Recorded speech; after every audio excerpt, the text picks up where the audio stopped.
Go live, mofos. I'm live. And now you can kind of see what's going on.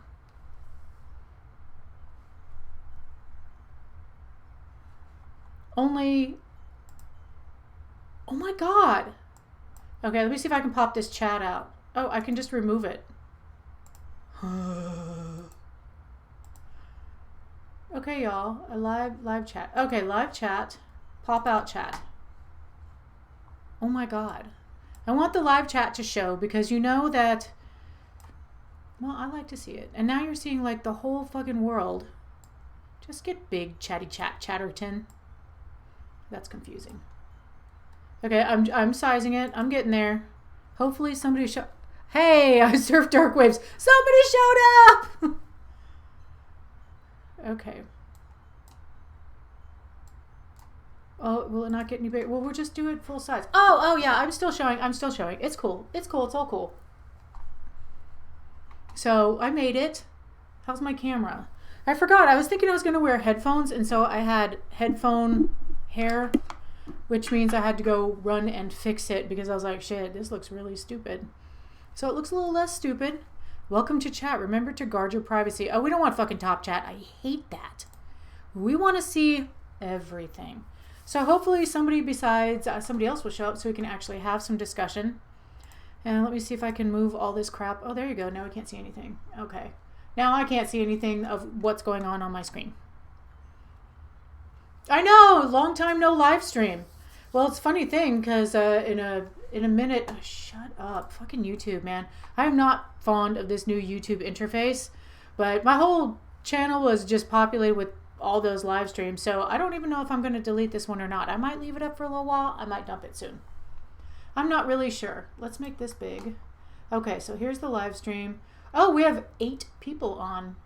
How do I share this bastard? How do I share it, y'all? They change every fucking thing on the YouTube server. Oh, wait. Hang on. How many screens do I have open? I just opened this. I popped out the chat. Hang on. I can do this. I can do this. Don't you like it when I'm looking at the other screen? Okay, it says live. I'm not really sure. Let's make this big. Okay, so here's the live stream. Oh, we have 8 people on. How do I share this bastard? Which I logged out of. They change every fucking thing on the YouTube server. Oh, wait. Hang on. How many screens do I have open? I just opened this. I popped out the chat. Okay, that didn't work. Hang on. I can do this. Whatever. Let's see what happens. I can do this. Just do a little thing.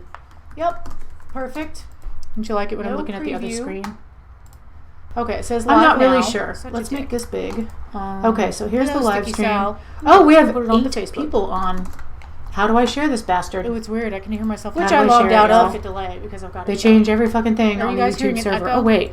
Are you hearing on? How many screens do I have open? I just opened this. I popped out the chat. Okay, that didn't work. Hang on. I can do this. Whatever. Let's see what happens. I can do this. Just do a little thing. Yep. Perfect. Don't you like it when I'm looking at the other screen? Okay, it says live. I'm not really sure. Let's make this big. Okay, so here's the live stream. Oh, we have 8 people on. So it's now on the Skullgirdle. How do I share this bastard? Oh, it's weird. I can hear myself. Which I logged out of. Delay because I've got. They change every fucking thing on the YouTube server. Oh wait. Are you hearing on? How many screens do I have open? I just opened this. I popped out the chat. Okay, that didn't work. Hang on. I can do this. Whatever. Let's see what happens. I can do this. Just do a little thing. Yep. Perfect. Don't you like it when I'm looking at the other screen? Okay, it says live. I'm not really sure. Let's make this big. Okay, so here's the live stream. Oh, we have 8 people on. So it's now on the Skullgirdle. How do I share this bastard? Oh, it's weird. I can hear myself. Which I logged out of. They change every fucking thing on the YouTube server. Oh wait. Are you hearing on? How many screens do I have open? So I just opened this. I popped out the chat. Okay, that didn't work. Hang on. I can do this. How's that? You just have one now? Oh, that's kind of cool. Hi, Marty.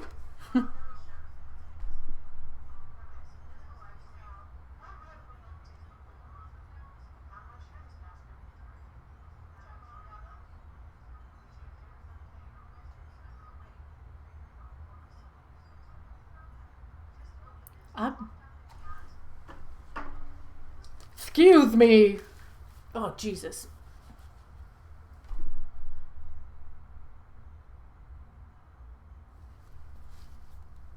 Okay, I hear faint echo in the background. Hey, Kelly.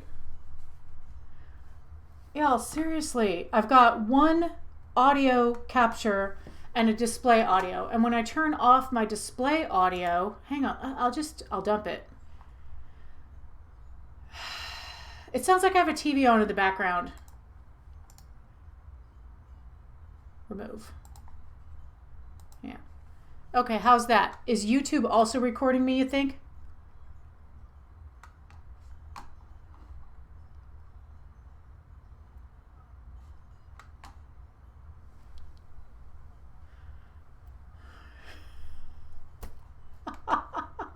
Can you see this? Can you see the chat anymore?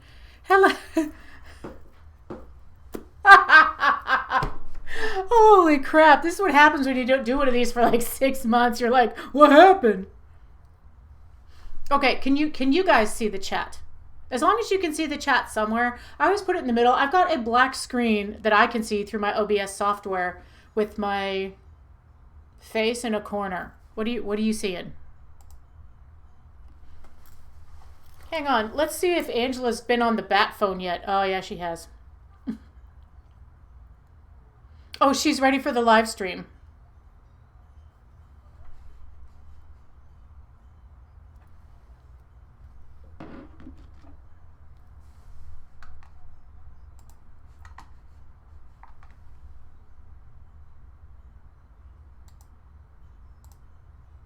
Oh, I deleted the wrong thing.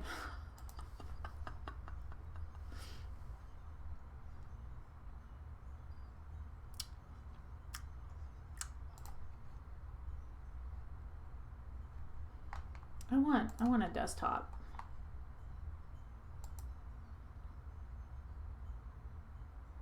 Microsoft Edge. Oh, fuck that. No, seriously. Oh, display capture. Yeah, I closed off the display capture. It fixed the audio. It left the audio, but it fixed that. Okay, so display capture. All right, here we go. There you go. Did it now cover? Come on. Oh, Jesus H. This shit is hilarious, y'all.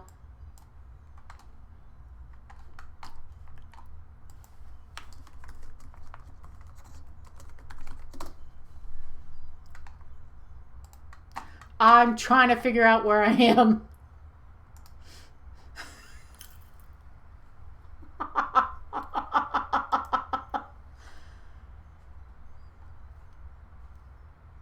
Why do I have two display captures? Oh, Jesus.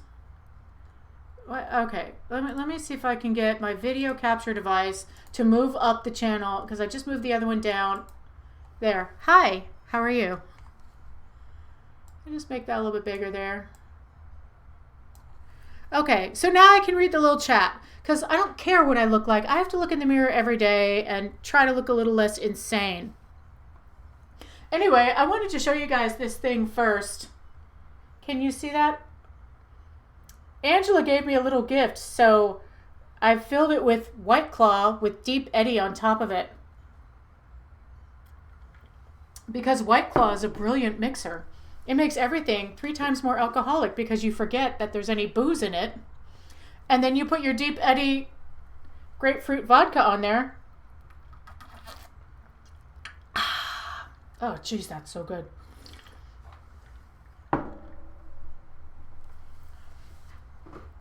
Yeah, the chat's back, Angela. Everybody else knows that. Okay, do I still have the video capture device? Let me see if I can do it.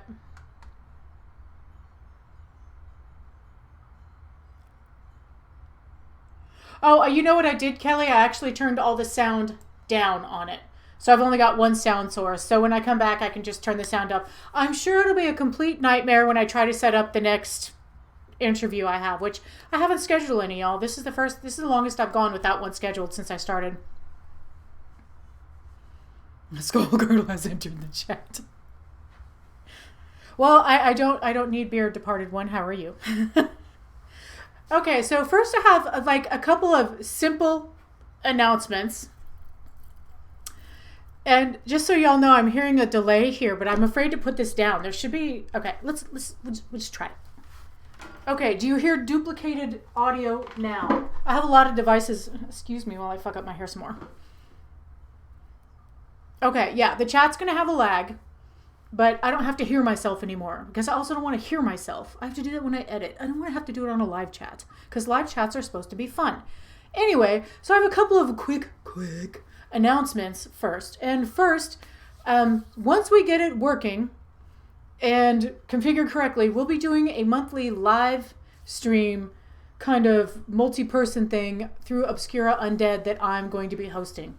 It doesn't have a name yet. We got to test it because our first test failed because I couldn't make it. So anyway, so that will be coming up soon as we can get that going. And if you didn't realize, I, on rare occasions, write album reviews for Obscura Undead. And, I don't know, talk to those people all the time. Some of them. A lot of them. They're pretty cool. I highly recommend Obscura Undead. If you're not watching the channel and you're like, there's no new goth music, then go and check out Obscura Undead on their YouTube because they're the ones talking about the new goth-related synth pop and all that kind of stuff is included as well. I don't know, stuff from our scene. And they do a shitload. They do way more videos than I could handle because, you know, I cannot be tied down to an upload schedule. I gotta be free, man. I gotta be free. I'm kidding. I'm making fun of myself. Okay, I'm going to read real quick. Disable the video audio. Yep. Yeah, I don't... The chat is going slow. Hopefully my interwebs don't betray me. Because sometimes they do. Like on Messenger. But my Messenger's fucked up. Anyway, the other... We'll call it announcement. I'm like... Let's just do a bunch of announcements first. I'm planning on opening a Patreon. I probably have had 30 people ask me about a Patreon. I was going to do it January, but I lost my way, and then I lost my way through the month of January, and I'm already starting to lose my way in February, so maybe I'll get it up by my birthday, maybe I'll get it up by March, I don't know, somewhere in there, but the Patreon will have 3 levels, $1, and I'm going to do a Patreon-only live stream for that, and the middle tier is, I'm trying to fix my necklace if you're wondering, and I'm wearing a... Junkyard Bat absinthe necklace. The middle tier will be $7 and it will include an audio file and the live stream. And you're like, what? That's weird. Yeah, I don't care.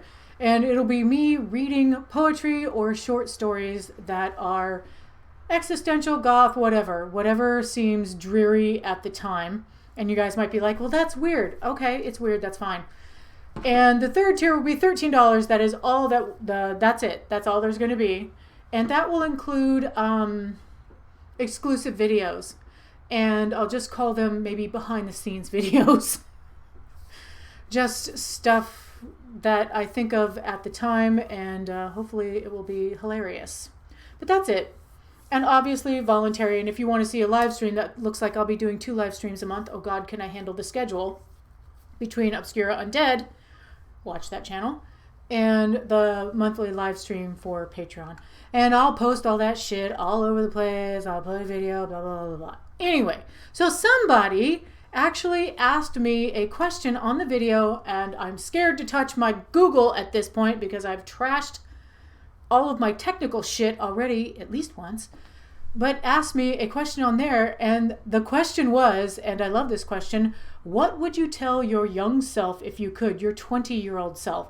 And so I had time to think about it. So I have time to have a clever answer, which I will now do incorrectly for you because that's kind of how it goes. And if I seem like crazy today, it's because I've had a week of Mondays. I mean, it's Thursday, so I only have one more day this week, but it's been fucking Monday for like a month. It's been a month of Monday, I swear. God, everything just was fine in December. The holidays were okay, everything was great, and just January crumbled down into piles of rubbled, fiery shit. Anyway, on the way back from that, so what I would tell my 20-year-old self is this, and that is that there's only one person in this world that you have to wake up with every day of your life, and that is yourself.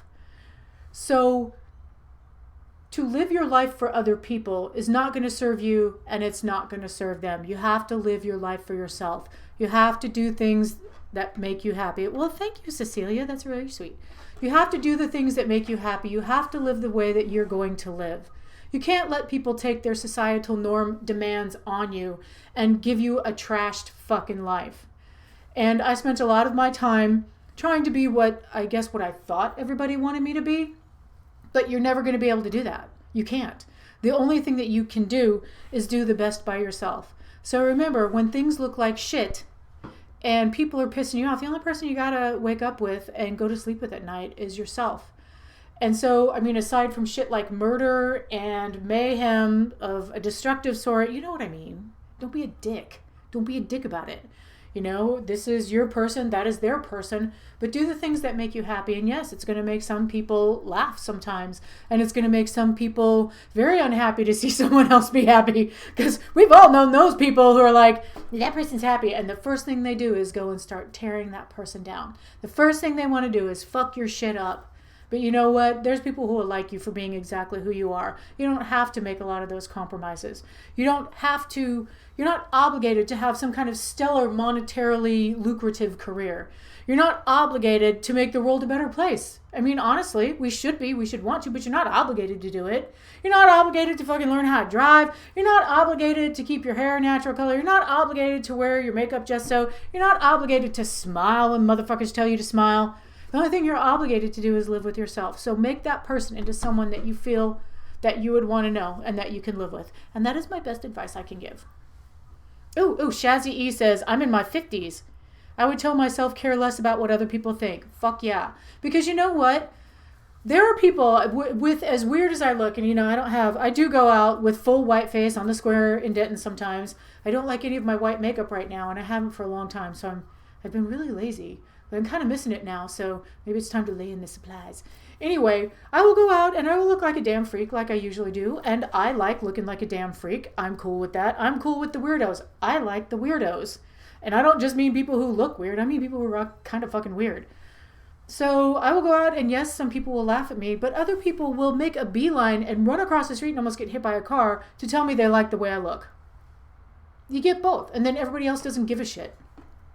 So for every person who says some bullshit at you or laughs at you or is otherwise cruel or intentionally malicious, there's one who's not. There's one who may not have the guts to come up to you to say something, but they think it's cool. And then nobody else cares. There's a lot more people out there who give no shits about you. Now, everybody is not usually looking at you. I mean, sometimes. If you walked in with like a flashing LED light set of wings and I don't know, cherubs carrying your cape, people are going to look. But when people say, well, you wouldn't look like that if you didn't want people to look at you, that's bullshit. That's not true. Anyone who is just a fucking freak, and I'm sure there are people out there who are like, yeah, look at me. You do it in spite of people staring at you. I'm reading again. Can you guys see the steam? Turn what into an actual remix? Oh, we're still on my audio. Are you guys still making fun of my audio? Hello, Beth Razoth. How are you? Did I say that right? I probably said it wrong. Oh, Cecilia, that's so sweet.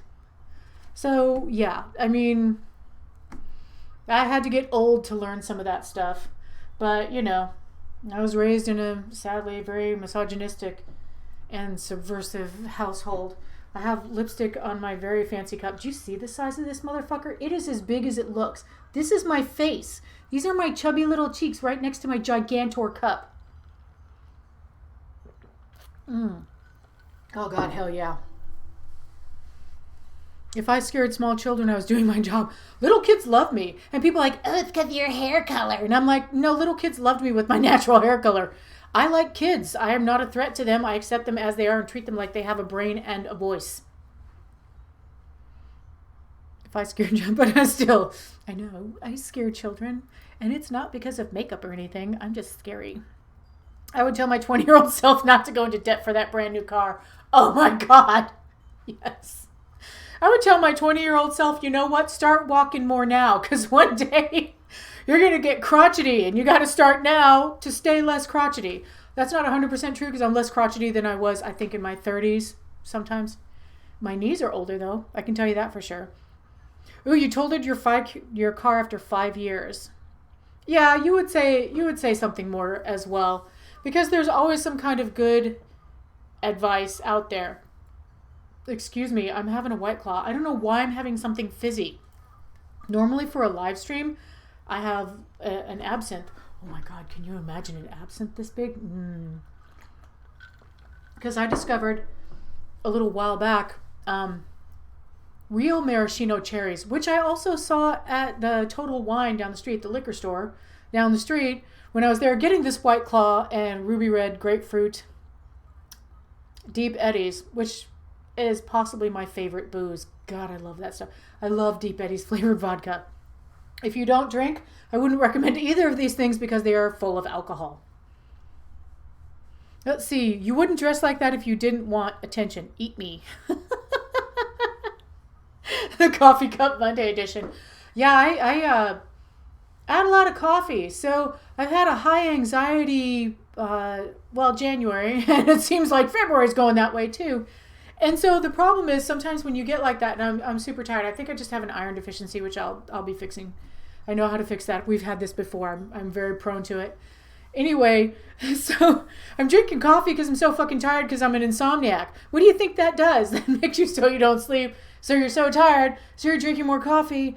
And then you're like this shame spiral of coffee goodness because I really love coffee. But yeah, I try to stop drinking coffee by like noon or so. Today I had my last sip at 4. So we'll see if I sleep. But I am very lucky and can work at home. So I work pretty much not quite in my pajamas. I have to get up, feed the dogs, brush my teeth, and work. And it's really great because I get to sleep in an hour late 2 days a week.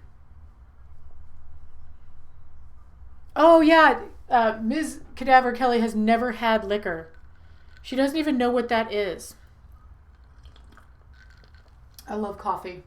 I love coffee candy. I love coffee ice cream. I love coffee. I will drink coffee black. I don't really like it black with just sugar. I prefer black with cream, sugar or not. Oh, I'm a subject matter expert for a software development company. It's kind of a high stress job. You know, when you, I wouldn't be talking to someone who worked on a PC. I mean, this is like huge corporate software. And I wouldn't be talking to someone who is actually an end user. I talk to like the third person they talk to, and then you have to get through a few levels to get to me. So my thoughts on prostitution? Legalize it, standardize it, and tax it. I don't see why someone can't make money fucking. I know that's really a vulgar way to say that, but it's your body. You should get to do what you want to. And if you're into extreme modification where you want to cut off a limb, it's still your body.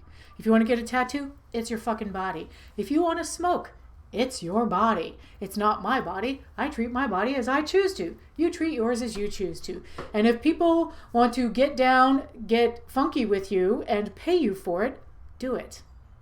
If you want to. So, yeah, I think it should be, well, legal. And it would be, I think personally it would be less dangerous if it was legal, because it's pretty dangerous for prostitutes, you know, because they're kind of, the way we treat them in society, they're kind of expendable. But the way I'm a big fan of the Hore or the Scarlet Woman, the sacred prostitutes. It's just, well, I don't know why it's illegal. It's just, and people think it's seedy and dirty because that's the way it's shown in the media. Not all prostitution is like that. What we see in movies and shit, of course it's like that because it's more dramatic. It's just, I don't know, it's your body. It's your body and do what you want with it. I'm also not a big fan of marijuana for sure being illegal. Just don't arrest people for that. It's a non-violent crime. Let's save our police force for violent crimes. Hello, Arthur, and Da Weirdo Vlogs. Great name. Oh, I have to. I'm reading. I'm reading, y'all. You can always see the steam. Psst, psst, psst. Just pizza. I miss something about pizza. I don't really eat that much pizza, but when I do, I want it to have truffles on it because I'm a truffle fanatic. Oh, Angela, might want to watch. You know what to do. Also say to as many shows as you can. Oh, shit, yes. Okay, y'all. So here, the thing is, go to shows. Hey, we're just have $5 or $10. Me and Angela saw Wingtips for $7 in October. Was it September? It was September. Wow, the end of last year flew by, and then January had 473 days of Monday. Yeah, I would say go to shows. I think that a lot of bands, some people when they go to a show, they're like, it's just like the album, what's the point? I was like, the point is getting your ass out there and being around other people who actually like the same music as you, because, you know, if you play your music for other people, they're like, what the fuck is that shit? Especially if you like some more experimental type stuff. I haven't played people's stuff and they're like, oh, I play shit for other goths, and they're just like, huh. And I'm just like, you know what? I'll just be over here in the corner enjoying it.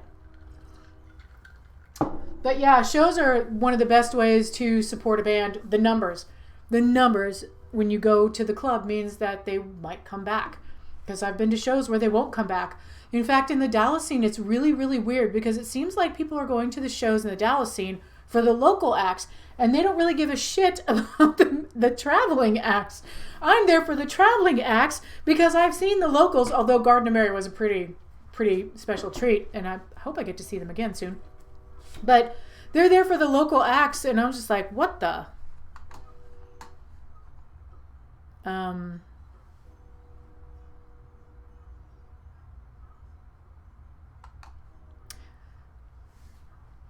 Okay, sorry, I just read something. I was like, we're just going to hide that one.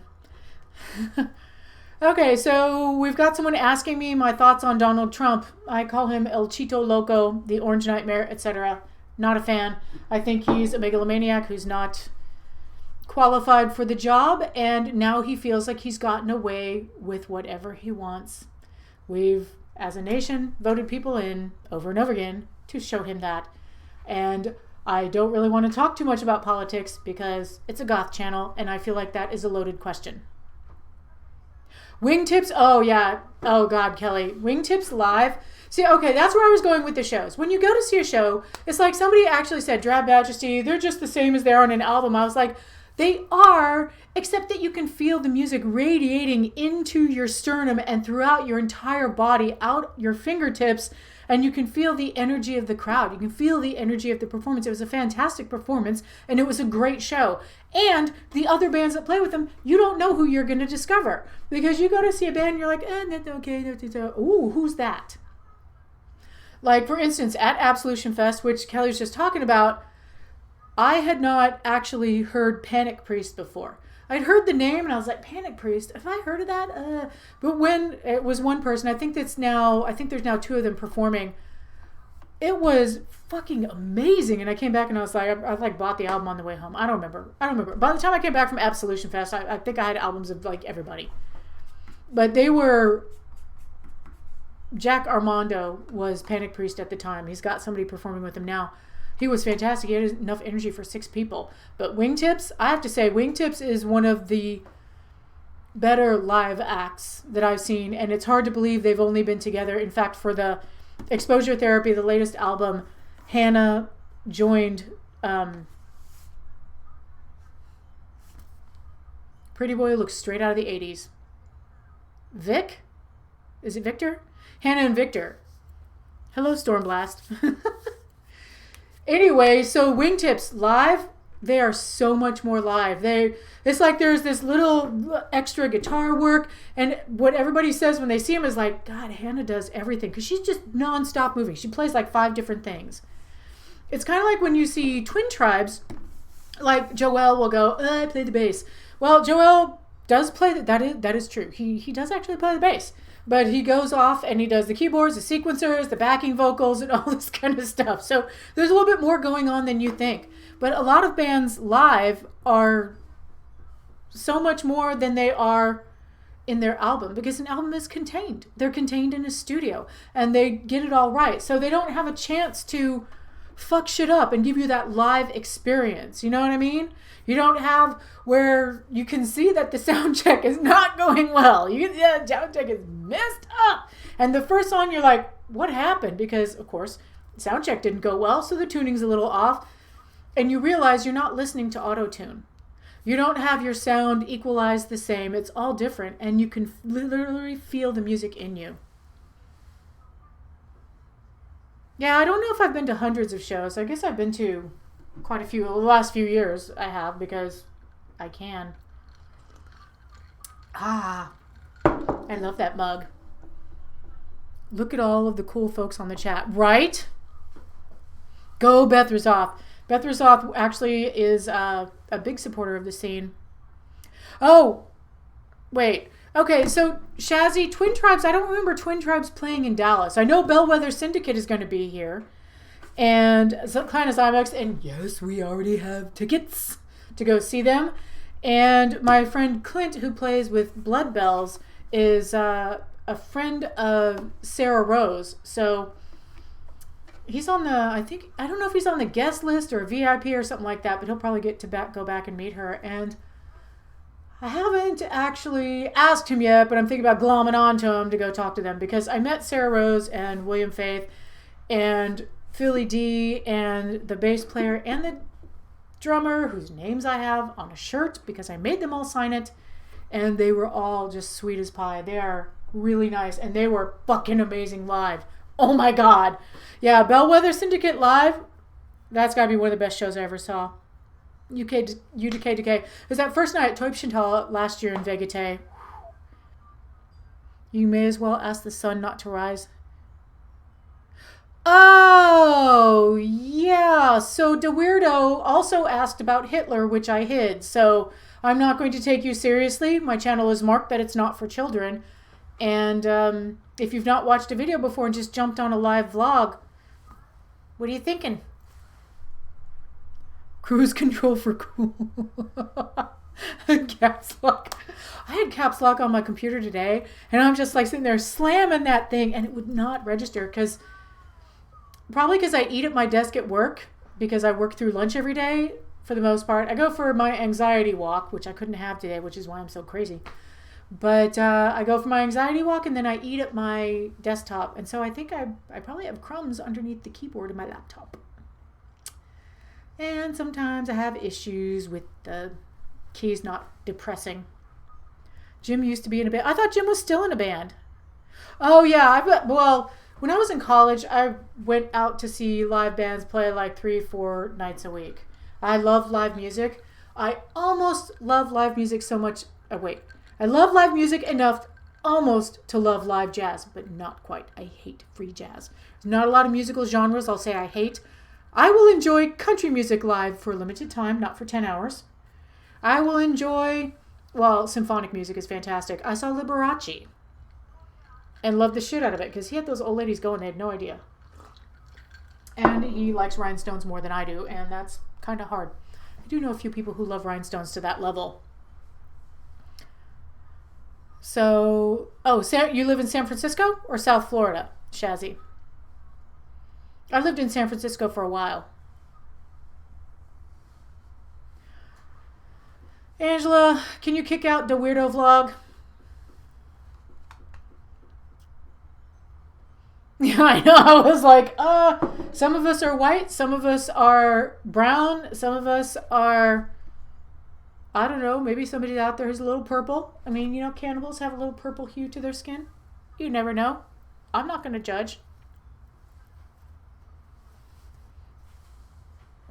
Okay. Bellwether is definitely opening. Yeah, Bellwether is definitely playing with Klein Zymox. I mean, it's almost big lint. It's almost a do not miss show. I mean, those two bands, because Klein Zymox, Angela and I saw them, I think, last year at the Curtain Club. This year, I think it's going to be at Deep Ellum Arts Company. And, the chat lag is really bad. I have one of them S3s. Got to catalog my steps and log in my water. So I'm sorry, y'all, that the chat lag is very fucking bad. Yeah, kick out the weirdo. excuse me, I'm getting on my phone to tell her that. Just in case.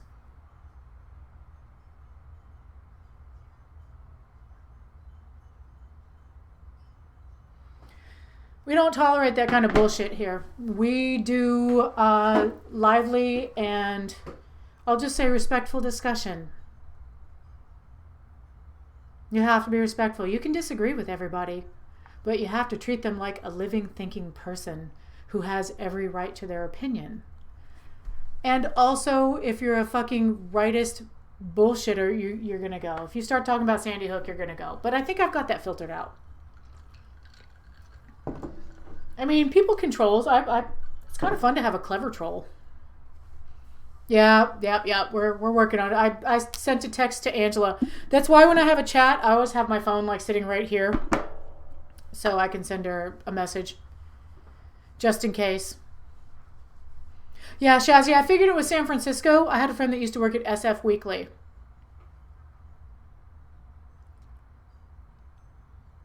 Yeah, Twin Tribes and some other guy. Oh, for San Francisco. I saw that Twin Tribes is playing in a few places, and I'm kind of hoping, because those guys are really nice, and then I can buy them a fruity cocktail, because I did an interview with them, and we were talking about drinking fruity cocktails, and people giving them whiskey, because everybody thinks that the world likes whiskey, and whiskey for me is an almost automatic puke, like immediate. So I don't drink that. It's the N-O. I am, hello, Rosa. I am confused. And better not be making fun of Rosa Parks. Banhammer. Have I ever remembered a time when the scene was this good about supporting each other? No. Nope. When I was younger, I have like 3 brushes with the scene, I guess. When I was younger, goths were so fucking mean to me. So fucking mean to me. That I assumed that all goths were complete shitheads and I avoided them like the plague. I had no idea that I was listening to goth music. I made the mistake once in a record store of asking for gothic music or gothic rock, or I don't remember what it was. It was at like Sound Warehouse or something like that. And they just stared at me. I went into a store one time, Moda, so expensive. Oh my God, goth stores in the 80s, y'all. It was like 1989 or 1990 or something like that, late 80s, early 90s. And I walked in there, and I don't remember, I was just asking for something. I found this shirt, and I was like, oh, this is a men's shirt, you know, be big enough. And they looked me up and down. They're like, we don't have that in your size. Excuse me. I literally asked somebody else one time where they got their skirt, and they're like, oh, it doesn't come in your size. Just that mean, like a goth person on the fucking street. No idea. I had no idea that I was listening to the same music as them. I had no idea. I mean, I don't even know. My friend Doug would wear a skirt and a Cure. Oh my God, we went to a party one time. It was so cute. He wears this skirt and this Cure t-shirt and pearls, and he's carrying a little clutch bag with his little leather jacket or whatever. And I had no idea that he was gothic. I just didn't know. I just didn't think about it. And that's the thing about the 80s is a lot of people didn't think about it. I see these interviews in England, and I'm like, people thought about it somewhere, but 35 miles north of Dallas, Texas, up here in Denton, in the sticks, which is not the sticks anymore, people didn't really think about it as much. Our access wasn't as good. Getting to Dallas wasn't as easy. Everybody didn't have a car in the 80s, and I know, wow. And our public transit is so much better in Texas now, and it's still crappy. Okay, you can say that, Arthur. We don't care. Okay, so fast forward. Then I spent a stint of about 13 years not doing anything goth, except for, you got your old albums. I didn't have any fucking idea. So I had my Bauhaus and my Glove, and I think I had a Susie, a Floodland, something by the Mission, whatever. Meanwhile, all my LPs got destroyed because my record player died. And at the time, in the late 80s, early 90s, all the record players I could find were for DJs, and they were like $1,000 and up. So eventually, just carting around my LPs, of which I had about 50 or 100, I had, and y'all will love this, The Mission, God's Own Medicine, when it came out. Accidentally bought that on the first day. I had Floodland the day it came out.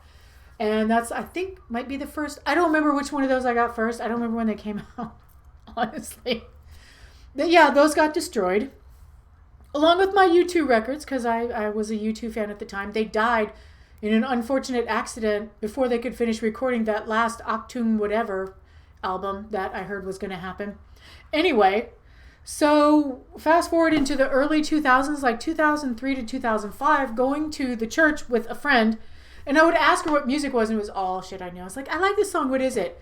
And it would be Clan of Xymox. I like this song, what is it? It would be Skinny Puppy, I Know They're Industrial. What is this? And the only thing I ever knew was Sisters of Mercy or Bauhaus. Pathetic. But I just, for some reason, didn't really remember that kind of stuff. And so around that time when we would go to the church in Dallas, which is actually known for a lot of fashion. I guess people dress up there a lot. By the pictures I see, because I follow them. I just haven't been there in a long time. Anyway, so I went there with a friend like pretty frequently, like once or twice. We went on Thursday and Sunday, except that I didn't have any goth clothes. I was plus size. I've been plus size pretty much my whole adult life, and they just did not fucking. That shit was like this to the fatties. You had nothing. You would have had to DIY, and I had no purpose for that because at the time I had already started belly dancing. And I'd left, it was about somewhere around the time that I left the Wiccan pagan world, but belly dancing, and so that energy was going into making costumes and stuff like that. So we would just go in like this shirt would be fine, and jeans, blue jeans, black jeans, I don't know what the hell I wore. I don't. And people would stare. They would stare at us because we weren't dressed up. Oh my God. Unless they were fucking tripping because I had butt length hair at the time. Like my hair was down to my ass. And so I'd put it up and I called them fetish braids. So I'd have these braids be super tight up here and then they'd be braided and they'd come down to like the bottom of the bra line, down to my ribs. And then people, as they were high on whatever they were high on, I don't know what it was. It could have been anything, acid, ecstasy, yeah, whatever. They would play with my hair. And people would come up and play with my hair when I wore it like that. But it was so easy. And all I did was hurt myself a little with it. I didn't get it in my eyes. So people were pretty shitty then, too. They were real snobby. And luckily, the person I went with would share what... I mean, she was a friend. So she would share what she listened to. Which I think she listened to a lot of Massive Attack, Switchblade Symphony. And I can't remember the rest. Sorry. But... So we went there. And people were shitty then, too. They were shitty then too. We even took Angela one time. They were nice to her because she ordered a Patron shot and the bartender loved her for the whole night. So then fast forward to like 2011, 2010, 2011, 2008, somewhere in there, I started to collect my music again. I know this is a really way too informative question, Beth Razoff. Thank you for asking one question that could get me going for the entire night. Yeah, I'm. My whole story is, I know it wasn't like this when I was young. It was cutthroat when you were young. People were so fucking mean. But again, I don't think I was jaded acting enough. I was in high school, but in college I just wasn't jaded acting enough to be one of the cool kids. I don't fucking know. Anyway, so fast forward to like 2008, 2011. I'd go to record stores and I'd ask them for gothic music. I think I probably figured out gothic rock by then. And of course, they're never helpful. I found a Metropolis sampler, and a friend had given me a Clan of Xymox. Well, Clan of Xymox, because that's a band I could remember that I didn't have. And I started to collect some of the albums that I had back then, and have since lost a lot of them. I had the entire catalog for Bauhaus, aside from like singles. I had like an EP or two, and like their whole catalog, but a lot of it was copied. So of course, I've been buying that slowly. And so I just started collecting that stuff, and I didn't really realize that there was much new stuff or how hard it is to find. I started looking up best all-time goth albums and going to list after list after list until I found stuff that I thought was legitimate, and I kid you not, it was a lot of research. It was a lot of fucking research. And so I was terrified to get involved with the goth scene at all. And as my channel went from being a gaming channel to goth, because I just was like, fuck it, I'm just going to do it right. I was always like that fringe goth person. I didn't realize that I looked goth. I'm thinking about what I'd always wear to parties and stuff. I looked like a fucking goth. I totally looked like a goth. Always wearing like black velvet, black tights, with my hair, like, I don't know, sprayed into something. And I usually would wear my eyeliner like down to here. In college, I had my eyeliner would go down to here sometimes. It would go down to there and up to there. It was crazy. I love eyeliner. Anyway, so people were so much nicer, so much more accepting. Not every single person automatically hated me because I was not a twig person, because I was a chonk. I like to say large in charge, or that there was more of me to love. Because being lovable, there needs to be extras. Anyway, it is a different fucking world. And people, as much as we have like extreme right trying to sneak in sometimes and doing a bunch of racist bullshit. Okay, I thought that was Angela. My watch thinks I'm exercising. I'm so excited my watch thinks I'm exercising. Get off. Oh, okay. All right, the dude was gone for 5 minutes before I said anything. So we have a serious, terrible lag here. And I'm not seeing your questions nearly as fast as they're coming up. Anyway, so my long-winded, could I listen to myself talk a little bit more, it's totally fucking different. People are far more supportive of each other. And one thing I'm seeing is that people will fight for each other. And I don't mean we're getting into fisticuffs. I mean, if somebody's a dick, when people start to figure it out, they will fight for it. They will call that person out. And it doesn't happen all the time. And I know that because I know there are certain people with big names in the scene that are just complete fucking dick bags.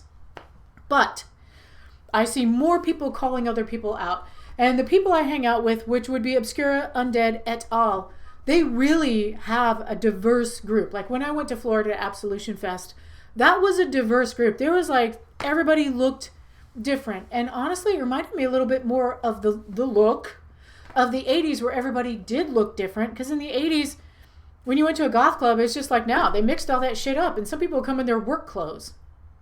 Which, by the way, in 2000 whatever at the church, excuse me, White Claw. You know, this is pretty good. I should be drunk, but I'm not.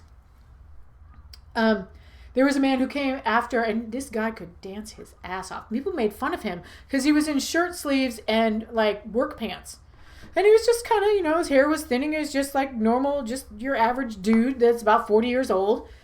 And when that guy danced, holy shit. By the time people were done making fun of him, when they watched him later, they were like, that guy can really dance.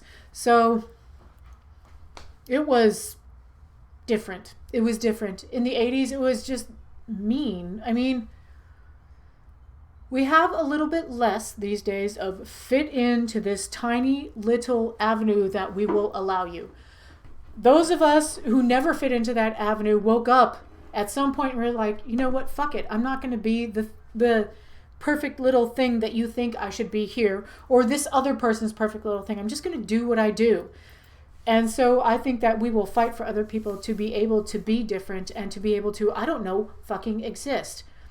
Do I still see all sorts of bullshit? Yes, I see fat people made fun of. I see racism. I see just marginalization of trans and gender fluid, gender queer, you know, not binary people. Yeah, it's still there. But I think that more of us are fighting for it. And if we will just, when somebody tries to come in from like a Nazi point of view, I'll just go with the Nazi point of view because really, I hate to say it, that's actually a relevant word in the U.S. today. It's an upsetting and yet relevant word. But when they come in, I like to see us kind of shut them out. Oh yeah, we got a Sandy Hook thing. Okay, so my chat window, I'm killing it and reopening it. Oh God. Excuse me while I try to find the damn thing. Oh, maybe I can pop out the white one. I like mine. Mine was pretty. Live chat. Pop out chat. Let's see if it catches up. Okay. Oh, yeah. Okay, y'all. So I can't move my chat because my Google is fucked. Super. Okay, there we go. There we go. I was... Oh, Jesus. Right, Twin Tribes and the other guy. Okay, so... Now, it's still really... Shut up, Google! Hi, Crowvamp. Oh, so Lygia's... Oh, what is she streaming about? I bet that's interesting. I should just take us all over there. We could all go to her live stream. Except mine has a ridiculous amount of lag. Well, you know, I heard that our interwebs, when I first moved here, was Verizon. Good interwebs. Worth the money. They sold it to Frontier. I got mad, went to cable internet, and realized that even shitty fiber optic is better than cable. Came back to Frontier. Frontier, I think, has been purchased or is trying to declare bankruptcy, so our internet's getting even shittier out here. Okay, Shazzy says, lived in New York and Chicago in the 70s and 80s. Oh my God. Most goths were a-holes. Yeah, they felt superior. Really interesting that they felt so fucking superior. I'm not sure why. Maybe it was just defensive. But, you know, now we have 40 years of experience of people being, well, bullied, beat up, killed, etc. My watch thinks I was exercising again. It's wrong. And maybe we just don't want to see the same kind of shit happen. Oh, wait, is Hayshaker? Well, hello, Hayshaker. Not that I'll know what anyone's saying with the chat. Angela, is it... Can you text me the chat? I'm going to watch it for a second and see how far... Wow. It's usually 2 seconds behind. And there's 16 of y'all on the chat.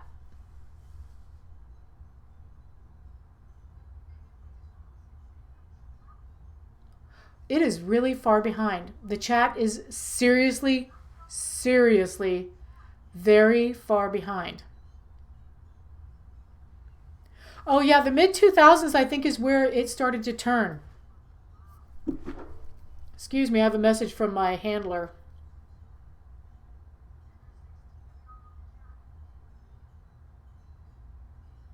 Okay, that was the weirdo vlogo whatever. Probably, okay. So, what other questions do you have? This is like a Q&A. There's only 16 of you, so you can ask whatever. I don't know. Google's being weird. Wait, what is DVR? What is DVR?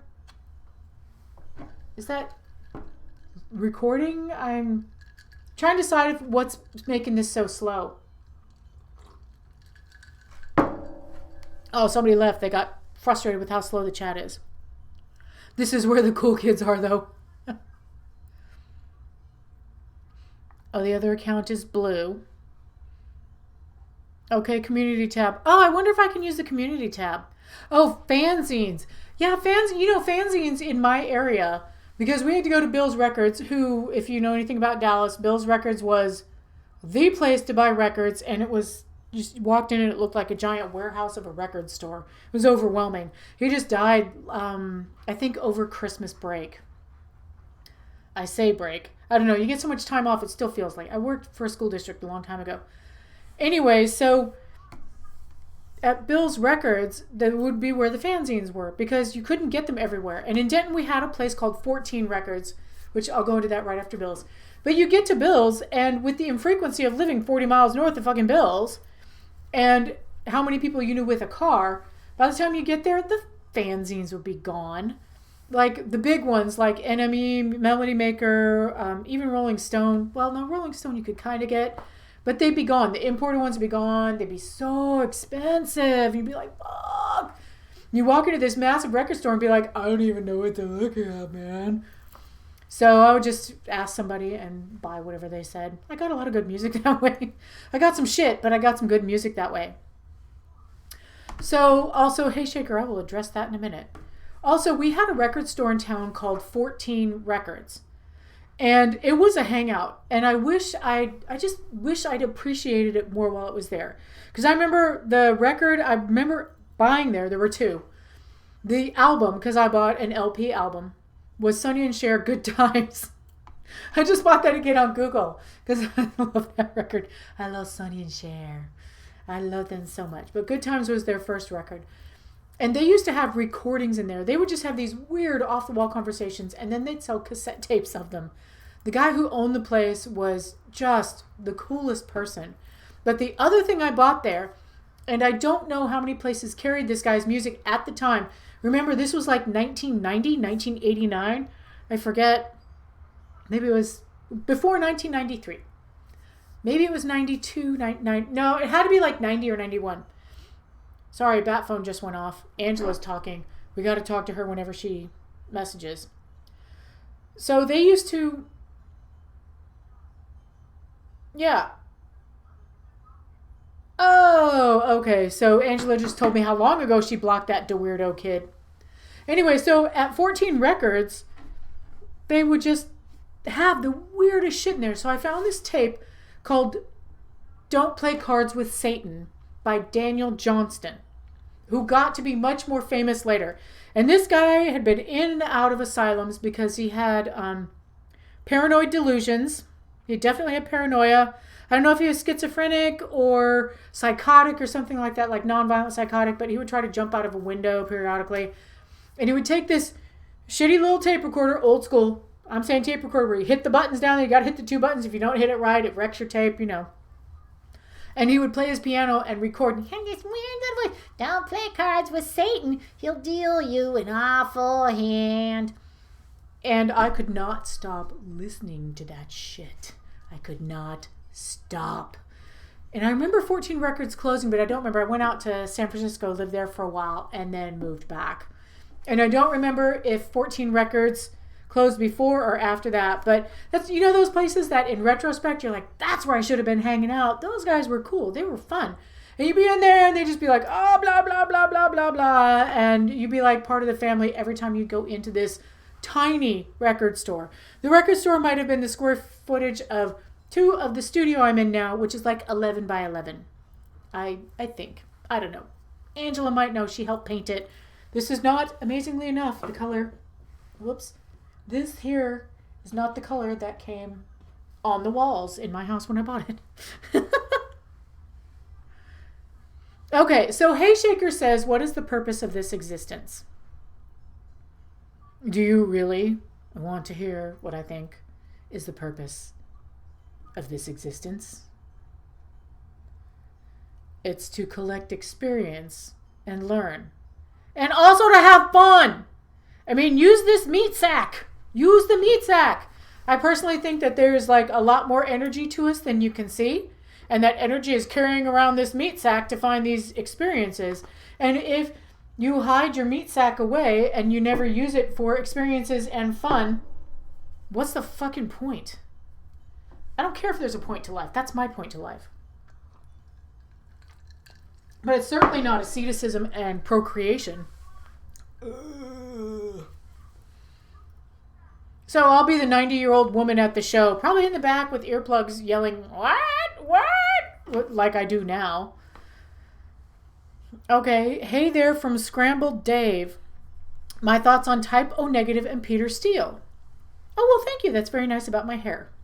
This is a NYX suede, and I don't remember. It's the dark gray one.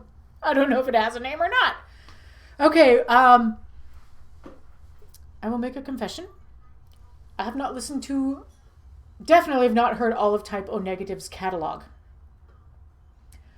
I have October Rust, which was recommended to me by a friend.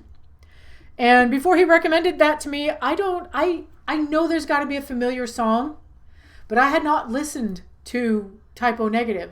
I was just like, whatever. I was too busy listening to other stuff. It was nothing against Type O Negative. October Rust borders on goth. It really does. So I can see why people think they're goth. Peter Steele himself was very interesting, and you could see in some of those interviews, because I watched several interviews, because he's just interesting. You could see that he was kind of tortured. Very intelligent, very, very affable, very good sense of humor. Those lyrics, I did not know what he was writing. I can't believe I haven't already bought the whole catalog already, because I am into those fucking dark-ass lyrics. But yeah, I like it a lot. I don't think that most of what they do is goth, but I think it's awfully good.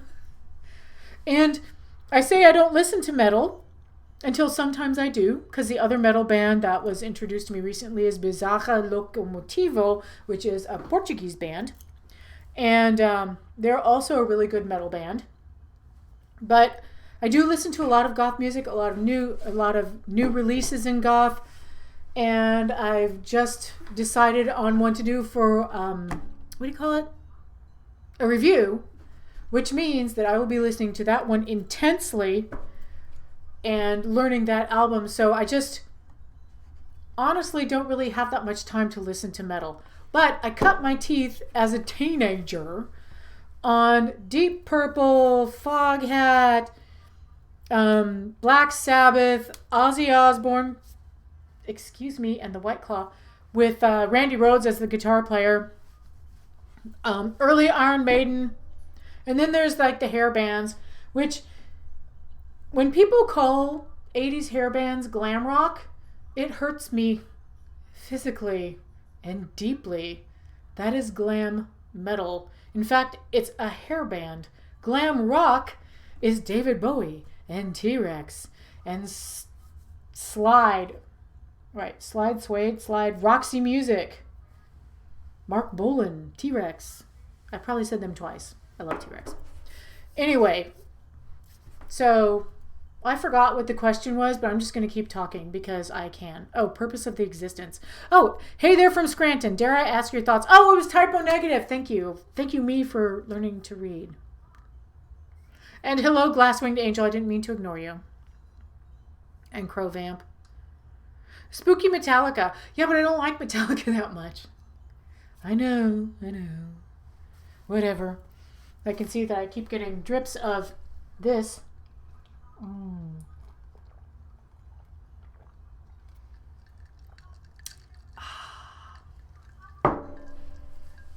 Now I can see just how far behind my video is because I picked up the big fat cup. And it's really far behind. Summer Breeze? Like, summer breeze makes me feel fine. Yeah, Here Comes the Reaper. Isn't that Metallica? I just am not a huge fan of Metallica. I do not dislike Metallica. I just don't like them very much. And I don't listen to them. And it's probably the same. Like, I can't say I grew up hating The Cure. Because I didn't hear them probably till college. No, I heard them before then. In high school. I didn't know anyone who listened to them because the goths were shitty to me. But now I realize it was really just one of those goths, and I probably could have been friends with them. Whoops. But I hated The Cure so much. I hated them so much. It turns out it's overexposure. Because I played one of their concerts that, because YouTube will have a full Cure concert and then somebody discovers it and it goes away. Well, it accidentally came up in my feed one time. So I'm like, oh, okay. And I played it and I fell asleep. To what must have been such an incredible live experience. And I was like, God, they're really good. They are really good. I couldn't hear it because Friday I'm in Love. And show me how you do that thing. The one that makes you scream, she said. The one that makes me laugh, she said, threw her arms around my neck. Show me how you do that thing. Anyway, whatever. That song were played so much. And then you go to the club and it'd be fucking Love Cats, yo. Love Cats. And every once in a while, Mr. Alphabet says, oh, Here Comes the Reaper's Blue Oyster Cult. Thanks, Angela. I don't know Metallica. Obviously, I don't know Metallica. In my defense, I've had half this cup. And I forgot to watch. I'm not drunk, though. I wish that would be fun. Yeah, you know what, Night Shift Sister? You like whatever fucking music you like. You like whatever you like. I have a Katy Perry album. I thought I would like everything she did. I only like Teenage Dream. Some of those songs they're shit. They are shit.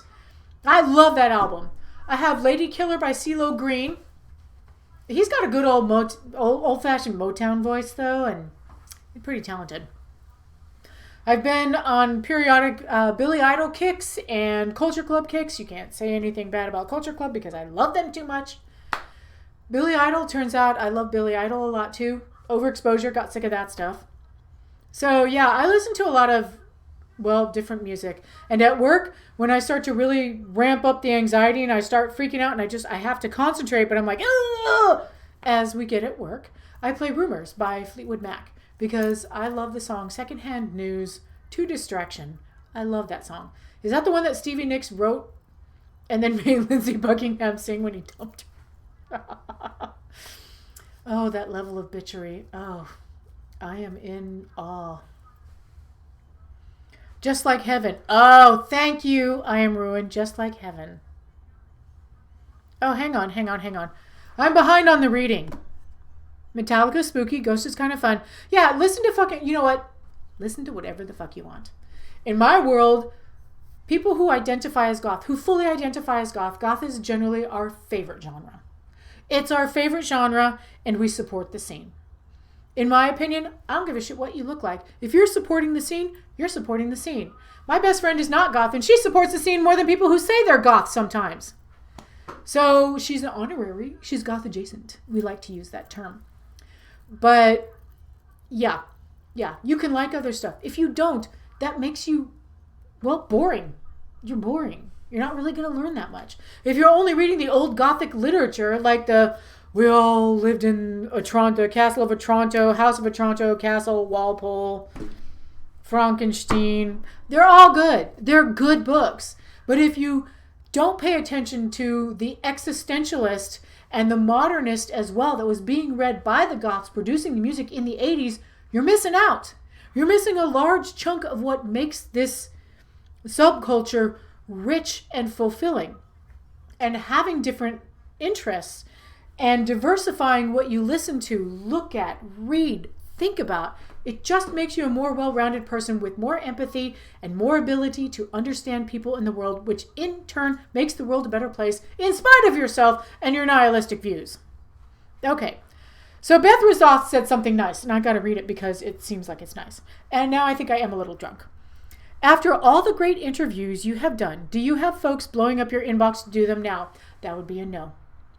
I asked at Absolution Fest 7 bands to do interviews, and I just posted the one that said yes and actually scheduled with me. And that was Twin Tribes. So no, I have to go ask them. I have been asked to be interviewed, or I guess you could say courted. What just fucking happened? My laptop just said something to me. Fuck that thing. Anyway, courted for an interview by one band ever. I'm not telling you who it was. And you probably wouldn't even know it if you saw it. Every band that was on was asked. And yes, I do have a couple of ideas who are people that I want to ask to interview. But I needed a break because the Twin Tribes interview took me 2 months. Once I found out when the LP was coming out, I wanted to kind of, get the excitement there. The LP, I just got mine. And it's pretty. So pretty. But I just don't know. No. I have some people that don't answer me. I have actually, no. People mostly seem to want me to review albums. I had somebody who's like, hey, I'll send you an album if you review it. And I'm like, fuck you. I buy the albums I review. Y'all, I buy the albums I review. I buy almost everything I've ever reviewed. When I get free stuff, it comes with an order I've made to the album. Or, I'm sorry, to the album, to the company, to the musicians, because I buy it. Because I promised myself a while ago when I realized that Napster, in the days of Napster, when we first saw the tides of what was going to happen to musicians, and I couldn't afford to buy a lot of music, I could only afford a little bit, I promised myself that when I could afford it, I would buy music. So I've had people send me stuff like, I'm not even going to tell you who it was, and then I don't download it. Every once in a while I have one that I've received, and I listen to it, and some of them are actually rather good. There may be a bunch of reviews, and I'm like, well, I'm kind of looking for more obscure stuff. I don't know what's wrong with me. I mean, why not just fucking review like popular stuff? I have videos about kind of Zymox. I don't know what. I do not know what stick is up my ass. Honestly, I do not know. But I do not get courted for those interviews. No. And I have people who just don't answer me at all. So, no, I have absolutely nobody lined up. I have some ideas, but at the same time, a lot of times I'm doing smaller bands, and I don't know if people want to see it. I want to see it. I watch that shit. I started doing the interviews because I got pissed off because I couldn't find any damn interviews except for these 7-minute clips that were all the same. And I was like, well, I want to see something closer to, and y'all laugh, The inspiration for the long ones is hot ones, but I'm not in the studio and I can't afford to fly people in, so we can't eat some kind of food. I'd probably get Angela to make a cake, pay her to make a cake, invite her nicely, and we would eat her cake and it would be amazing. But no, I appreciate how much you like those interviews. They are supposed to be something akin to a local scene fanzine, I guess, by a fan. You know, they're not supposed to be slick and professional. They're supposed to be something that I did because I couldn't find it anywhere. It's more of an underground thing. Poison et al. Was revolting. Oh my God, Shazzy, I wish I hadn't read that while I was trying to drink. Anyway, Beth Rozoth, you're very kind. You are very, very kind, and I appreciate all the help that you've given me and how supportive you all.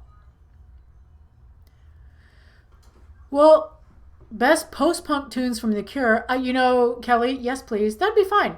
Because it turns out that I just smacked my desk.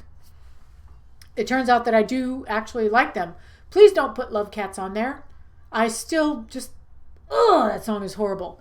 But my joke used to be my favorite album by The Cure was Blue Sunshine, which is by The Glove. Oh, ha, ha, ha, ha, ha, ha, ha, ha, ha. Yeah, Don't Fear the Reaper's Blue Oyster Cult. I don't know shit. Angela told me I'm dumb.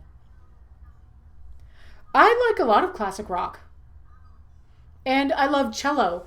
And in the last year, I've been listening to a lot of folk music, a lot of really old recordings of Appalachian, I don't know the artist names, but Appalachian tunes. Like one of my favorites is Conversations with Death. I've been listening to, and then there's The Last Kind Words. I'm not sure if that's Appalachian by Gishi Wiley. Appalachian or just like Southern American folk music. Some of the, excuse the White Claw. I can't believe I'm drinking something fizzy on a live stream. What a pig. A happy pig. And pigs are cute. And bouncy. And there's more of them to love. Anyway, so yeah, I listen to a lot of weird shit. And generally, if there's a cello in there, I'll listen to it. Which brings me to Thunderstruck. I didn't know that was an AC/DC song. I thought it was a traditional Irish tune done heavy metal style on cello because that's the video I saw. And then I saw some woman doing some belly dance where it's Tits Ahoy and to Thunderstruck, and I thought somebody had done a metal version for it. I did not realize it was AC/DC. How embarrassing. So I'm like, hey, asking somebody, hey, did you know Thunderstruck is AC/DC? That person had seen AC/DC like 10 times. So yeah, I'm good at embarrassing myself. Wait a minute. Cadaver Kelly, you just said something very interesting. I have seen Nazareth live. It was one of my very first concerts. Okay, playlist, blah, blah, blah. Yeah, Nazareth, good stuff. Sartre and Kafka. Yes, Sartre and Kafka. I just read In the Penal Colony last week during my lunchtime at work by Franz Kafka. Ooh, that was a rough one. Sometimes I just read poetry, but I don't memorize it. I'm just like, I'll look up some existential poetry, and I read that at work. And then I feel like I'm living the meta life because I'm feeling pretty existential because I'm at work. And I'm reading existentialism. What is the meaning of life?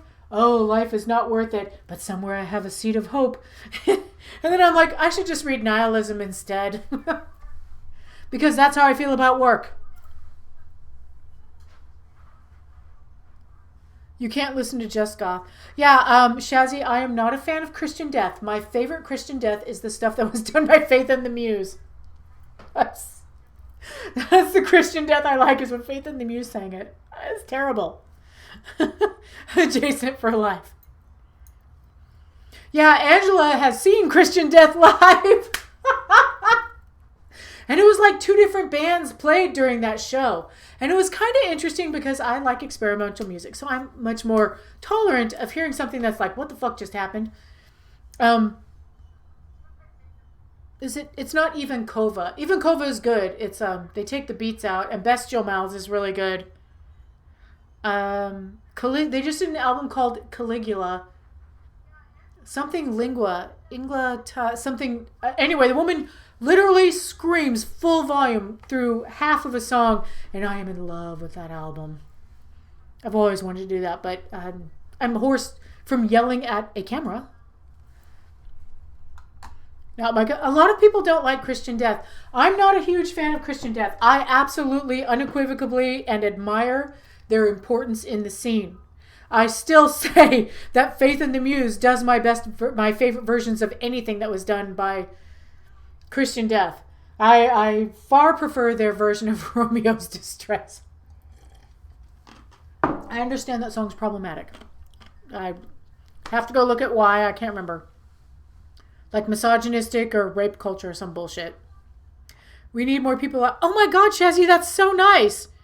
There are people. Oh, Bellwether. They're so good, though. That's what I'm saying. Obscura Undead.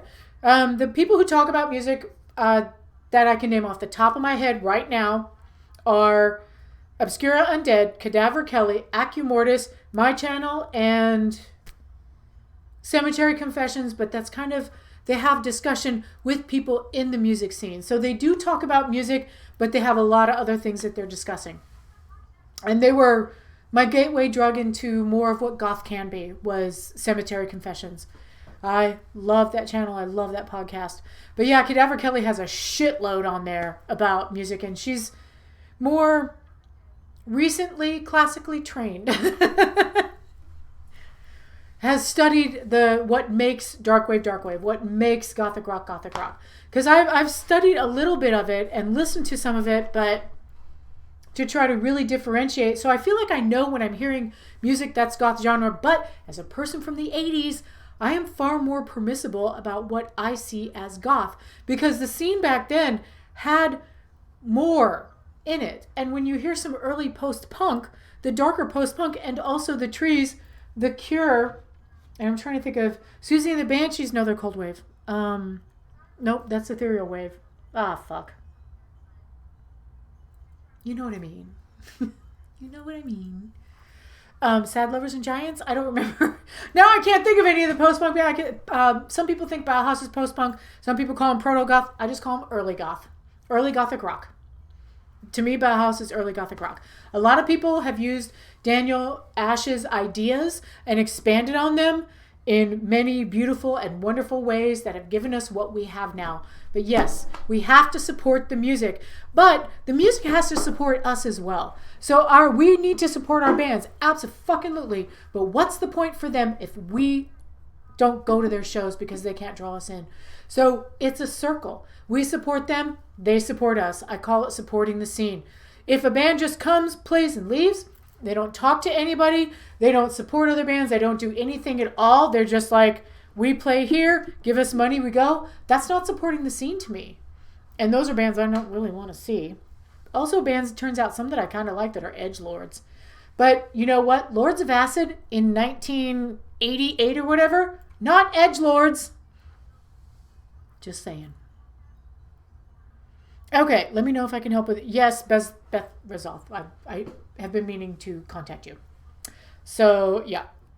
There's definitely one band that I wasn't sure if I should go through you or them or whatever. But, let's see. I'm still waiting for Twin Tribes vinyl. Yeah, when I talked to them, I was like, it's going to be when? It's going to be February or March? So you should be getting that soon, because I got mint green, because I was like, that's fucking weird, man. And from what the people I've talked to, colored vinyl used to not be as good as black vinyl. But now I would be like, well, if black vinyl matches the cover, I'm getting that. If the colored vinyl matches, I'm getting that. So I have the Kentucky Vampires in pink and blue. Some weird fucking random doesn't go with what they do, but I'm like, ooh, it's really beautiful. So I was absolutely against, until I talked to enough people, I was against colored vinyl. So yes, I've started collecting vinyl to make a collection. Eventually I'm going to buy a turntable. I don't have one yet. I'm collecting. I know, it's weird. But you know what? When I bought a CD player in I had 2 CDs for like a month and a half. By the time I'd had it for a year, I had 5 CDs. So now I'm trying to go and get some media first. So I plan to have at least 10 albums before I really start shopping for an LP player. a vinyl player. Anyway, so yeah, I say recollecting, but I'm not recollecting. I'm just collecting vinyl again. Because the way I listen to music, someone asked me about a playlist. Okay, 50 people at least have asked me about playlists. And I'm just like, is that you, Angela? Oh, shit. I have a message from my keeper. Oh, well, I thought I saw that. Whatever. Anyway, so yeah, I'm going with the vinyl because I listen to albums. And when I have a playlist, yes, I have a great Clan of Zymox playlist in order the albums on the date they were released. And there are 11 albums in that playlist. I make playlists of full albums. So I will be working on my contemporary gothic rock playlist I have on YouTube. It's like 8 or 10 things maybe now. And there are already releases this year or late last year that were really good. I keep thinking I'm going to do some of my favorite releases from 2019, my top releases. But I don't like to do it right after the end of the year because things come out in December. And I don't feel like it's fair if I don't give those releases in December the same amount of attention as everything else that I listen to deserves. Because I feel like if you're going to listen to Fair Folkways Records. Okay, thank you, Lila or Lila, I don't know which. If you're going to listen to something, you should give it a fair shot. And I research lyrics and I do all that stuff. And then I completely forget all of it because my brain doesn't remember fiction. I don't know why. I need to work on that. Listening to Play Dead right now based on my recommendation. Play Dead. I'm trying to remember. That's so familiar. Okay, I'm reading again because I need to wrap it up, mostly because I need to pee. I'm a little earthy, I hear. But otherwise I'm going to be like this pretty soon. So, mostly because I've been drinking this. Oh my god, Poet Scarlet Stardust. That is sweet. Also, I love that you have a very long name. Angela said maybe to something. Weird taste is validated. Oh my god, Kelly, so much. I tend to go towards, thanks to, actually, Ornamento di Orti. Gustavo from Ornamento di Orti. That's like the second to last interview I did, I think. That guy listens to all sorts of interesting techno stuff, more on the experimental side, and he's had great recommendations, and I need to start sharing those with you guys because that guy, some people when they start sharing music with you, they just kind of get your number and they know what you're going to like, and he's figured out just about exactly what I'll like with the techno experimental kind of edging on goth, but not quite goth, kind of minimal synth. It's just not exactly a specific genre, but more towards that kind of experimental, sometimes with the beats taken out, sometimes with the beats are still in it. And yeah, if he recommends that kind of stuff, I generally will look at what he says. That's Ornamenti di Oro on Instagram is where he posts all that shit. Semi-annual existential crisis sale. We have low prices in our products like should I switch careers? Oh my god, Kelly, I have existential crisis. It's like once a month I have an existential crisis. I'm like, ah! Yeah, I have a complete overwhelming meltdown.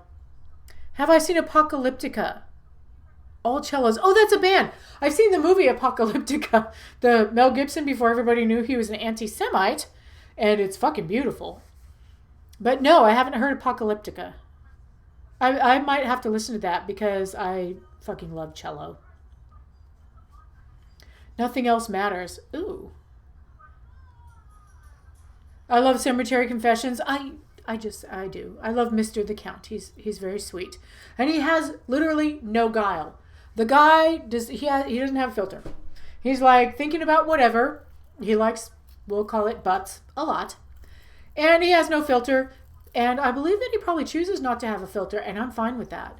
And sometimes people will shy away from someone who's kind of what they call abrasive. Daniel, you're not abrasive.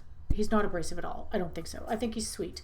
But abrasive or say things that they find questionable. But the thing that I find about people like that is you always know where you stand with them.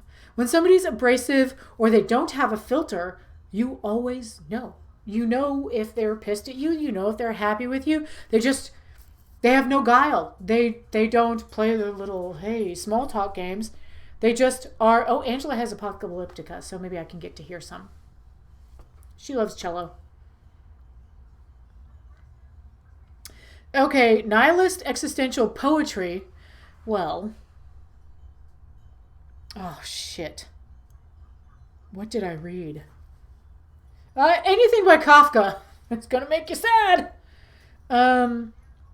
Generally, Camus. I've been reading short stories. I haven't been reading poetry. You know what? I go up and look it up on Google. And... who wrote Cool Summer? Who fucking... Starts with a P. Cool Summer.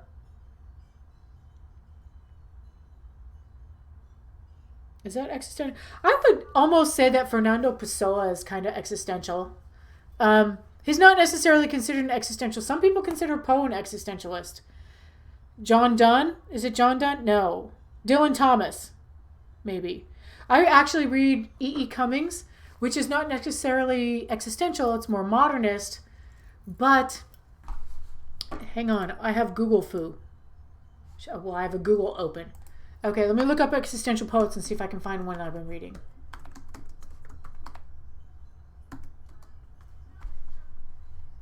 Well, Nietzsche. Oh, Heidegger.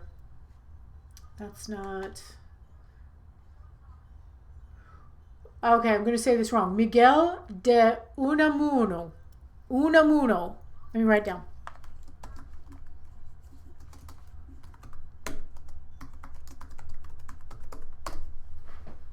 Really nice.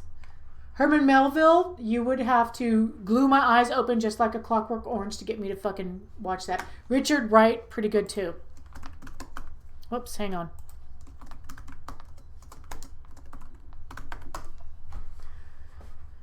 Okay, they don't show the women. Fuck. I'm gonna put famous. Sometimes I look up philosophy, sometimes I just, whoa, okay. Sometimes I look up short stories, existential. I'm going to do woman.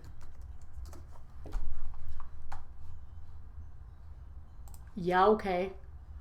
Okay, so I don't get all the pictures across the top now. Wow. Yeah, Kafka, you cannot... Oh, Simone de Beauvoir. I'm sorry. Simone de Beauvoir. Jeez.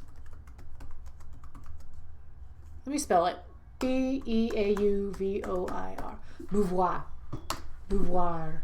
Heidegger. Well, Heidegger is good, but Heidegger kind of collaborated with Nazis, or he was a Nazi, I think. So, Sartre. Camus. List of female philosophers. Okay, let's see if I can find. Oh, Camille Paglia, but I don't know if you call her existential. Is that Angela telling me some existentialists? Oh, the count goes by they or them. I'm so sorry, I forgot. Did I say he? I probably did. I didn't mean to dead gender. The count is gender fluid. Or of indeterminate. I don't care. I don't care what your gender is. You tell me. Okay. Albert Camus. I can't say that person's name. That's a man. Edith Stein.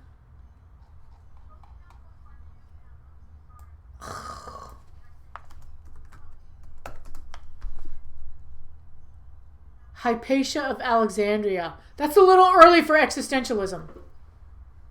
Philippa Foot. You know what? Just read Anais Nin. You know. Just go with something you know is going to be good. I love Anais Nin. We should what? Oh, yes, I Am Ruined. Yes, that was... I don't know why I forgot. I think it's because I think I'm clever with the Mr. at the count.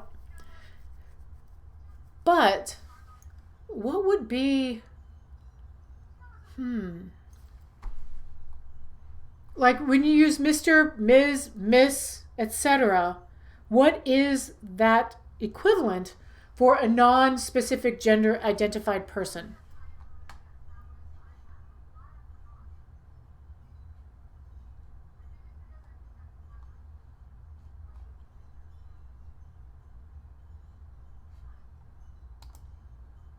Yep. Okay, yeah, and you know what? I know several people who go by they. And I have a friend whose child is now going by they. Had requested to be called it. And I can understand someone not being able to call their child it. Oh, Tennessee Williams. Thank you. Tennessee Williams was who I was trying to think of. I was like, somebody really goddamn famous. Her. Tennessee Williams. Because T.S. Eliot is considered a modernist. Although hits some very dark themes. Anyway, so maybe this is Angela telling me again. MX. But what is the word? Is there a word you say to stand in for MX?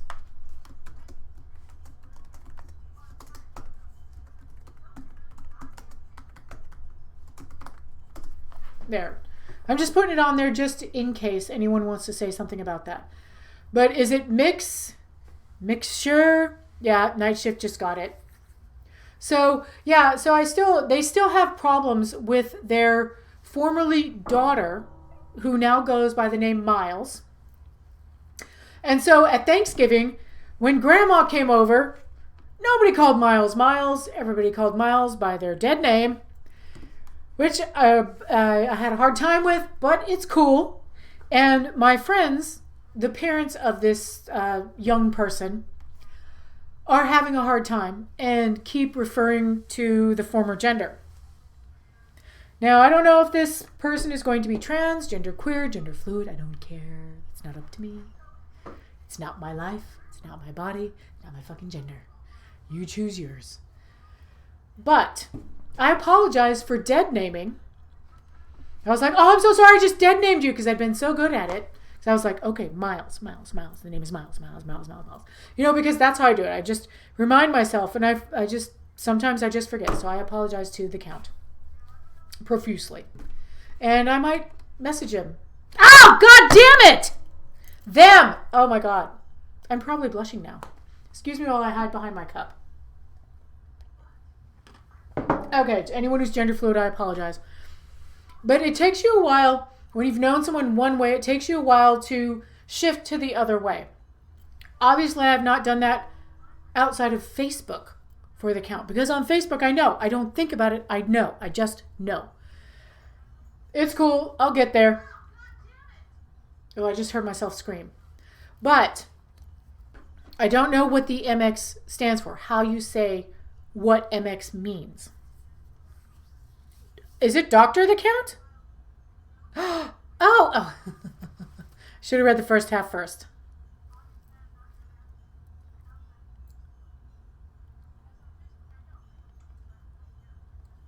Oh yeah, Rosencrantz and Guildenstern is dead. It's pretty interesting. Pretty good. Oh, it is Leela. Okay. Y'all, obviously I'm reading top, middle, bottom side. I'm just all over the place. Simone de Beauvoir. That's me. Maybe MX. Yes, Night Shift, you're right. And thank you, I Am Ruined, for starting that. Yeah, and after I said that we're more accepting, but sometimes we do forget. And I have found that as frustrating as it is for the person of the different than binary gender, different than the societal norm of expectation gender, they're quite often, they will complain because it's gotta hurt. I mean, come on, y'all. It's gotta hurt. They will complain about how people are resistant to it. But they also will take the time to remind you while you're adjusting. But my friends are having a very difficult time adjusting to their former daughter's gender identity. And actually told me that I hadn't dead named. To which their youngest daughter, because they have two daughters and Miles, their youngest daughter was like, yes, she did. Meanwhile, Miles is like, thank you. It was actually a really fun evening. My friend's mother came and, you know, that was not fun, but it was fun before and after that. It gets, oh wait, hang on. Dr. the Count. Oh, I love it. Dr. the Count. Thank you. I Am Ruined for saying it like that. Major the Count. General Count. Ass munch the count. I think that the count would like that. Yep. Dissertation's worth of research. That's absolutely true. I would say the count, would be breeze through some things. It gets trippy when you have a friend who changes pronouns. Oh my God, I don't know. I would have yes. It was difficult on Thanksgiving to remember not to change the pronoun for that 2 hours or hour and a half or whatever that grandma was there. It was weird and very tense. Oh, it is pronounced mix. Mux. I don't like mux. MX. Oh, can I just say MX? Because I would like that. Neologistic honorific that does not indicate gender. Well, it's funny. At my job, I had a survey. And then they put your gender at the bottom. And I had the choice. There were male, female, gender queer, trans man, trans woman. I mean, they were really asking. They wanted a true demographic. And they gave me the choice of other. And at my job, they got to know when they're getting my surveys by now. If they haven't figured out that it's me, then they're not reading. Because I'll write something about the misogynistic blah, blah, blah of tech or the culture of overwork. Always, always, always. So for gender, I chose other. And I put in the word person. Because I think we're getting beyond the age of binary. And I'm very disappointed in myself. And I'll probably berate myself some more. But what I really do is do better. I can do better. That's what I always think. When you really fuck up, is better. Oh, worked support on the phone. Yes, Beth Zeroth. We don't have anybody who identifies as that I know of, who is openly trans, identifies as genderqueer, or identifies as non-binary. Not that I know of. And I usually find all the weirdos somehow. I will find them in their corners. So I don't know that we have a friendly enough workplace for them. I don't know that I know anybody who is openly and flamboyantly gay as fuck.